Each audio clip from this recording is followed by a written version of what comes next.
ನಮ್ಮ ಕ್ಷೇತ್ರಕ್ಕೆ ಚಿಕ್ಕಬಳ್ಳಾಪುರ ಜಿಲ್ಲೆಗೆ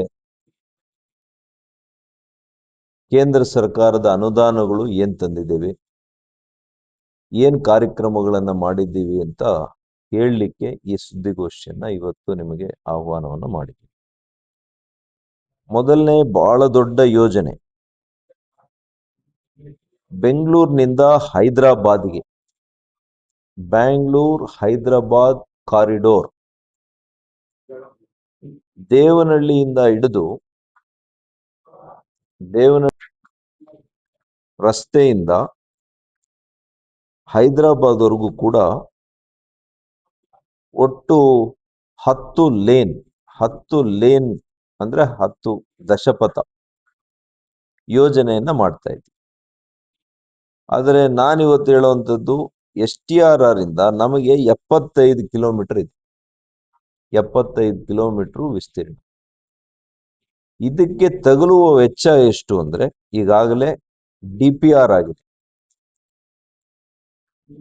DPR ನಲ್ಲಿ 2800 ಕೋಟಿ ರೂಪಾಯಿ ಆಗ್ತಾ ಇದೆ. ಈ ಯೋಜನೆ 2800 ಕೋಟಿ ರೂಪಾಯಿ DPR ಆಗಿದೆ. ಸದ್ಯದಲ್ಲಿನೇ ಇದಕ್ಕೆ ಟೆಂಡರ್ ಅನ್ನ ಕರಿತೇವೆ. ಟೆಂಡರ್ ಅನ್ನ ಕರೆದು ಕಾಮಗಾರಿಯನ್ನ ಮಾಡ್ತೇವೆ. ಇದರಲ್ಲಿ ಭೂ ಸ್ವಾಧೀನ ಏನೂ ಇಲ್ಲ. ಯಾಕೆಂದ್ರೆ ಈಗಾಗಲೇ ನಾವು ಹಿಂದೆನೆ ರಾಷ್ಟ್ರೀಯ ಏನು ಹೆದ್ದಾರಿ ಪ್ರಾಧಿಕಾರ ಇದೆ, ಅವ್ರಿಗಾಗಲೇ ಅದನ್ನ ಭೂಸ್ವಾಧೀನ ಮೊದಲೇ 10 ಲೇನ್ಗೆ ಎಷ್ಟು ಬೇಕು, ದಶಪಥಕ್ಕೆ ಎಷ್ಟು ಬೇಕು ಅಷ್ಟು ಮಾಡ್ಕೊಂಡಿದ್ದಾರೆ.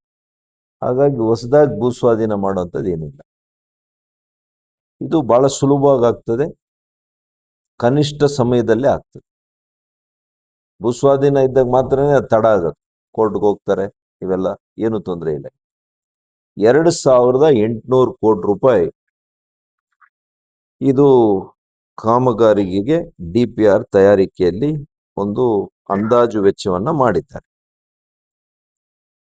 ಅದೇ ರೀತಿ ಚದ್ಲಪುರ ದೊಡ್ಡಪೈಲ್ಗುರ್ಕಿ ಸಾದ್ಲಿ ಕ್ರಾಸ್ ಬಳಿ NH 44 ಅದರ ಮೇಲ್ಸೇತುವೆ ಸಾಲಿನಲ್ಲಿ ಅಮೃತ್ 2 ಯೋಜನೆ ಅಡಿಯಲ್ಲಿ ಬೆಂಗಳೂರು ನಗರ ಚಿಕ್ಕಬಳ್ಳಾಪುರ ನಗರ ನೀರು ಸರಬರಾಜು ಕಾಮಗಾರಿಗೆ 19 ಕೋಟಿ ರೂಪಾಯಿನ ಕೊಟ್ಟಿದ್ದೀವಿ. ನಗರ ನೀರು ಸರಬರಾಜು 19 ಕೋಟಿ. ಮತ್ತು ಇನ್ನು ಹೆದ್ದಾರಿ 69 ತಮಗೆ ಗೊತ್ತಿದೆ, ಮಧುಗಿರಿ ಮುಳಬಾಗಿಲು ರಸ್ತೆ ವಯ ಗೌರಿಬಿದನೂರು ಚಿಕ್ಕಬಳ್ಳಾಪುರ ಜಿಲ್ಲಾಡಳಿತ ಕಚೇರಿವರೆಗೂ ಕೂಡ ಕಾಮಗಾರಿ ಆಲ್ಮೋಸ್ಟ್ ಮುಗಿತಾ ಬಂದಿದೆ. ಇನ್ನು ನಗರ ಪ್ರದೇಶದಲ್ಲಿ ನಗರ ಆದ ಮೇಲೆ ಜಿಲ್ಲಾಧಿಕಾರಿಗಳ ಕಚೇರಿವರೆಗೂ ಕೂಡ ಮಾಡಬೇಕಾಗಿದೆ. ಇದಕ್ಕೆ 398 ಕೋಟಿ ರೂಪಾಯಿ ಸಿಕ್ಕಿದೆ ಕೇಂದ್ರ ಸರ್ಕಾರ. ಇದರಲ್ಲಿ ಕೂಡ ರಾಜ್ಯ ಸರ್ಕಾರದ ಪಾಲು ಏನೂ ಇಲ್ಲ, 0.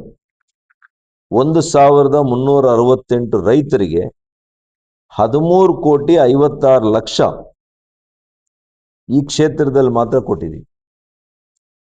1368 ರೈತರು ರಾಗಿ ಬೆಳೆದಿರುವಂತ ಬೆಂಬಲ ಬೆಲೆ ಅವರಿಗೆ 13,56,00,000. ಎಷ್ಟು ಕ್ವಿಂಟಾಲ್ ತಗೊಂಡಿದ್ದೀವಿ? 28,499 ಕ್ವಿಂಟಾಲ್ ಇಲ್ಲಿವರೆಗೂ ಕೂಡ ಖರೀದಿ ಮಾಡಿದ್ದೀವಿ.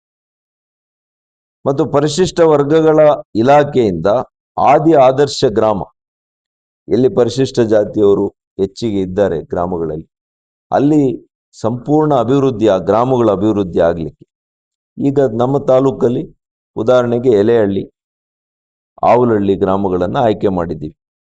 24-25ರಲ್ಲಿ 40,76,000 ರೂಪಾಯಿಯನ್ನ ಕೊಟ್ಟಿದ್ದೀವಿ. ಈ ವರ್ಷ ನಾನೇನ್ ಮಾಡಿದ್ದೀನಿ, 9 ಗ್ರಾಮಗಳಿಗೆ ಮನವಿ ಮಾಡಿ 9 ಗ್ರಾಮಗಳಿಗೆ ಕೂಡ ಈಗಾಗಲೇ ಮಂಜೂರಾತಿ ಸಿಕ್ಕಿದೆ. ಕಳೆದ ಸಾಲಲ್ಲಿ 2 ಗ್ರಾಮ ಸಿಕ್ಕಿದೆ, ಈ ಸಲ 9 ಗ್ರಾಮ ಈ ತಾಲೂಕಲ್ಲಿ. ಪ್ರತಿಯೊಂದು ಗ್ರಾಮಕ್ಕೆ 20 ಲಕ್ಷ ಅಂದ್ರೆ 1,80,00,000 ಅದಕ್ಕೆ ಬಂದಿದೆ. ಸಮಾಜ ಕಲ್ಯಾಣ ಇಲಾಖೆಯಿಂದ ಪ್ರಧಾನಮಂತ್ರಿಗಳ ಆದರ್ಶ ಗ್ರಾಮ ಯೋಜನೆ ಅಡಿಯಲ್ಲಿ ಯಾವ್ಯಾವ್ದಿದು? ಆವಲಗುರ್ಕಿ, ದೇವಸ್ಥಾನದ ಹೊಸಳ್ಳಿ, ದೊಡ್ಡ ಕಿರುಗುಂಬಿ, ಗುಂಡ್ಲಗುರ್ಕಿ, ಹಾರೋಬಂಡೆ, ಮುಷ್ಟೂರು, ಪೋಶೆಟ್ಟಹಳ್ಳಿ, ಶ್ರೀರಾಂಪುರ, ಕಣಿತಳ್ಳಿ ಹಾಗೂ ಮರ್ಸ್ನಳ್ಳಿ, ಒಟ್ಟು 10 ಗ್ರಾಮಗಳು, ಒಟ್ಟು 2 ಕೋಟಿ ರೂಪಾಯಿ.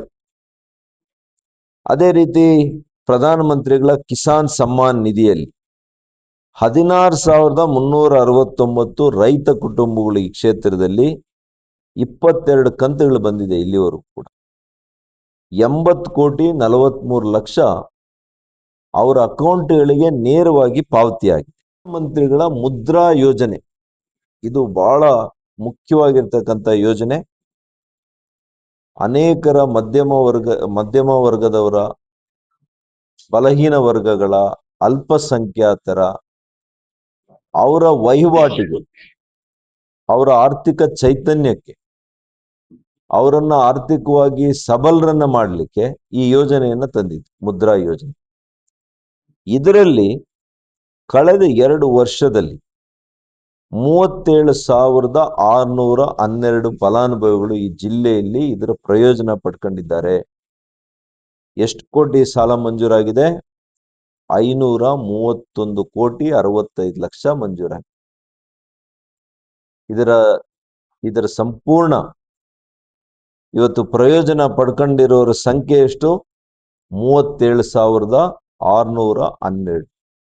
ಇದರಲ್ಲಿ ದೊಡ್ಡ ಸಂಖ್ಯೆಯಲ್ಲಿ ಅಲ್ಪಸಂಖ್ಯಾತರಿದ್ದಾರೆ, ಮುಸಲ್ಮಾನ ಬಂಧುಗಳಿದ್ದಾರೆ, ಕ್ರೈಸ್ತ ಧರ್ಮದವರಿದ್ದಾರೆ, ಪರಿಶಿಷ್ಟ ಜಾತಿಯವರಿದ್ದಾರೆ, ಹಿಂದುಳಿದ ವರ್ಗದ ಜನರಿದ್ದಾರೆ.